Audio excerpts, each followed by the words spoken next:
അമ്മേ, എന്താണ് 40 വെള്ളിയുടെ പ്രത്യേകത?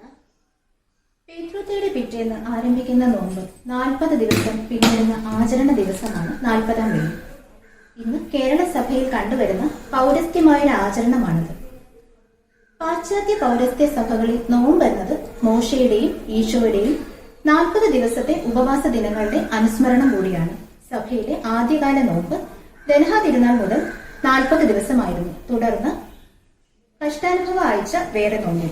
നസ്രാണി പാരമ്പര്യത്തിൽ 40-ാം വെള്ളിക്ക് ശേഷം വരുന്ന 2 ദിവസങ്ങൾ സന്തോഷത്തിൻ്റെതാണ്. കൊഴുക്കട്ട ശനിയും ഓശാന ഞായറും.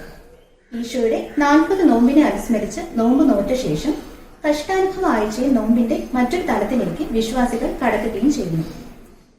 40-ാം വെള്ളിയാഴ്ചയിൽ പൗരസ്ത്യ സുറിയാനി പാരമ്പര്യത്തിലെ സുവിശേഷ വായന ഈശോ ലാസറിനെ ഉയർപ്പിക്കുന്നതാണ്. യോഹന്നാൻ ശ്ലീഹയുടെ വിവരണം അനുസരിച്ച് ഈശോയുടെ കുരിശുമരണത്തിന്റെ ഏറ്റവും അടുത്ത കാരണം ഈ സംഭവമായിരുന്നല്ലോ.